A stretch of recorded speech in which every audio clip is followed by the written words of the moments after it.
If you're a fan of Poppy Playtime, well, I have bad news for you. You've been played like a fiddle. I recently stumbled on some secret information that could possibly prove Poppy's real agenda, and trust me, it isn't pretty. While many of us might expect Poppy to be the good guy, after all, the game is named after her, there's more to the story than meets the eye. Chapter 2 introduced us to a potential main villain, Experiment 1006, also known as the Prototype. Throughout the game, Poppy is shown to be publicly against the Prototype's actions, and condemns him for his role in the Hour of Joy. However, what if we consider the possibility that Poppy's apparent disdain is merely a facade? Could she be the real identity of the Prototype? Or even worse, what if she's controlling him from the start? What I'm about to tell you is not for the faint of heart. The origin of the Prototype has been one of the strongest kept secrets by the scientists over at Playtime Co, and you could argue the same could be said about Poppy herself. It feels like if we wanted any real answers, they'd have to come from Elliot Ludwig. Unfortunately for us, Elliot Ludwig is dead, but he did leave us a VHS tape. In the 1960s, an unfortunate family death had pushed Ludwig down to his lowest. But with so much ambition, he rose back up and continued to fulfill his vision for the Playtime Co toy factory. In this VHS tape, we learn two very important details about Elliot. The first being that he is a very ambitious man who only wants to create amazing toys for amazing children. And the second detail is the loss of a family member to serve as his drive to perfect his toys. It's been theorized that this family member was none other than Poppy herself, or being subjugated to the Bigger Bodies initiative. In a freak accident, Elliot's daughter teetered on the brink of death, and seeing no other choice, Elliot did what he knew best. Poppy would become the first ever human toy, selfishly created by a man who couldn't let go. The methods used to create Poppy were unlike the ones that the scientists at Playtime would eventually come to understand. She was poked and prodded, and infused with a secret, a mixture of poppy flowers that only Elliot Ludwig would create. Despite her revitalization being a success, Poppy was now different, and that difference granted her something that none of her toy successors would ever have: control.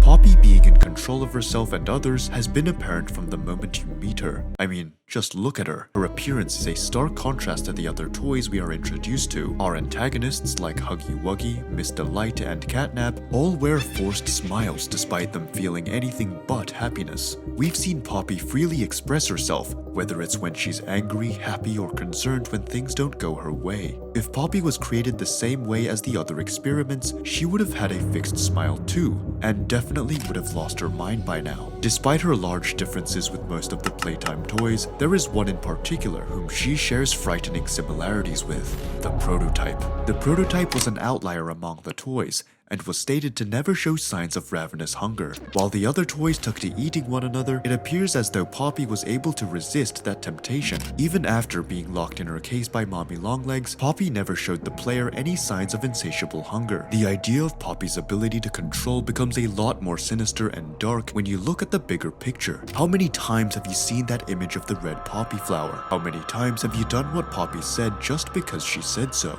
Our own actions have been controlled by Poppy since the start of the game, and it's hinted several times throughout each of the chapters. The poppy flower can be seen first in the letter we receive before we head to the factory. There's again another poppy flower right outside of Poppy's room. The key we need to open Elliot Ludwig's office is in the shape of a poppy flower. And finally, the switch panel Poppy uses to operate the elevator has one as well. The flower represents control, and it's a warning to the player that Poppy might be more than meets the eye. So if we know we're being controlled, does that mean Poppy can control the other toys as well? The toys remaining in Playtime Co can be broken down into two categories: those toys that are able to speak and those that aren't. The ones that can speak are strong and intelligent toys like Mommy Longlegs and Miss Delight. The ones that can't are lesser toys like the mini smiling critters that enter Dog Day. It's possible that Poppy's ability to control doesn't just extend to the player and might work on both kinds of toys. If you recall in chapter 3, Poppy was the one who got Kissy Missy to let go of you after she told her no. Another piece of evidence supporting this is that we never truly know why Poppy was locked in her box in the first place. Chances are there was someone who was aware of her abilities and needed to keep her out of the way. By encasing her in poppy gas, she wouldn't be able to control a toy that should happen to be walking by. Her control ability most likely requires her to be awake, which is why the poppy gas was used and why she couldn't free herself. If Poppy is able to control toys at her whim, what does that mean for all the events that have taken place? Was Dog Day's death really a result of the prototype's intervention, or was it Poppy ordering the critters to control him? Poppy has spent the entire game telling us the threat the prototype poses, so her ruthlessly controlling Dog Day under the guise of it being the prototype will convince the player that much more. It's possible that Poppy needs to establish a certain amount of trust before she can control a person. Poppy knows how lonely Kissy Missy is and could have pretended to be her friend to make her influence over her that much stronger. As for the main character, Poppy has served as our guide for the majority of the game, and it's in our best interest to listen to her. She has helped us multiple times, and it's safe to say we trust her to a certain extent, but as we're finding out in this video, that trust has been misplaced. Poppy's fixation on the prototype might be for one of two reasons. The first being that he is the only toy she was never able to fully control, and the second being that she was finally able to control him after being freed by the player. The prototype might be the only person left that's capable of standing against Poppy. His strange behavior of merging with the dead toys all stems from the future encounter he knows he will have. The prototype has been biding his time and gaining strength under the pretext that Poppy's prison will eventually break, and just as he predicted, that time has finally come. Should Poppy be able to defeat the prototype via the player, then all of Playtime Co would be under her control. But on the other side of things, it's possible that Poppy has had the prototype under her control since her release. Every action the player has witnessed taken by the prototype was actually done by Poppy herself. In this scenario, she builds the narrative that the player's real enemy is the prototype, and in doing so, gets him to take action. All the strong toys like Catnap, Miss Delight, and Huggy get taken out without Poppy ever having to take the risk. If we consider that Poppy can't control people who don't trust her, that means she wouldn't be able to control someone like Miss Delight, hence why we are sent to their dens to take them out ourselves. So, what are your thoughts on this? Let us know in the comments below. If you enjoyed watching this video, then hit the like button, subscribe to the channel, and don't forget to hit the bell icon so you always stay tuned with more of such content. Thanks for watching, and we'll see you next time.